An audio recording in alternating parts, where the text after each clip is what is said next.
প্রদেশ যুব মোর্চার নেতৃত্বদের উপস্থিতিতে পূর্ব ফুলবাড়িতে বিরাট নির্বাচনী সভা অনুষ্ঠিত হয়। মূলত কদমতলা পঞ্চায়েত সমিতির ৮ নং আসনের প্রার্থী হাসিম তালুকদারের সমর্থনে রাজ্য নেতৃত্বরা এই সভা করেন। রবিবার পূর্ব ফুলবাড়িতে শাসক বিজেপি দলের বেশ কয়েকটি নির্বাচনী সভা অনুষ্ঠিত হয়েছে পঞ্চায়েতের বিভিন্ন প্রার্থী ও সমিতি প্রার্থীদের সমর্থনে। এদিন দুপুর 2টা নাগাদ পূর্ব ফুলবাড়ি পঞ্চায়েতের 1 নং ওয়ার্ডের রেকম্মান আলীর বাড়িতে বিশাল নির্বাচনী সভা অনুষ্ঠিত হয়।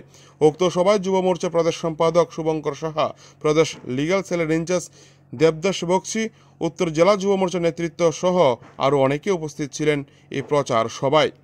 তাছাড়া গত 2019-এর পঞ্চায়েত নির্বাচনে কদমতলা ব্লক এলাকার 19টি গ্রাম পঞ্চায়েতের সবকটি বিজেপির দখলে থাকলেও একমাত্র ব্যতিক্রমী ছিল পূর্ব ফুলবাড়ি গ্রাম পঞ্চায়েতটি। তবে ইতিমধ্যে কংগ্রেস সিপিএমের শক্ত ঘাঁটিতে হানা দিয়ে একেবারে ত্রাসের ঘরের মতো ভেঙে চুরমার করে দিয়েছে শাসক দলীয় নেতারা। ফলে বিরোধীরা এক প্রকার কোণঠাসা হয়ে রয়েছে।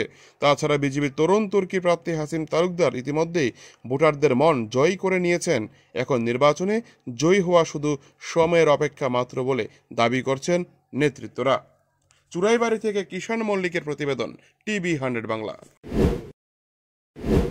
আপনাদের ধর্মনগর থেকে আমরা যখন কুর্তি কদমতলাতে এসেছি, আরেকটা নতুন প্রাক্তরের কি এখানে জায়গা দেখেছি, নির্দল প্রার্থী।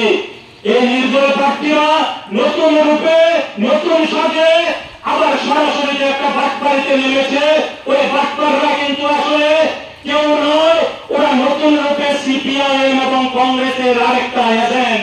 আপনাদের আসন্ন নির্বাচনে এই নির্দল প্রার্থীদের কিন্তু আপনাদের নোটা থেকেও কম ভোটে ভোটদান করে আমাদের হাসিম তালুকদার সহ এই বিভিন্ন পঞ্চায়েতে যারা আমাদের ভারতীয় জনতা পার্টির প্রার্থীরা আছে, এই সকলকে আপনারা ভোটদানের মাধ্যমে আপনারা আপনাদের গ্রামকে সুন্দর কিভাবে সুরক্ষিত রাখা যায় সেই আবেদনটুকু আপনাদের কাছে আমরা রাখব।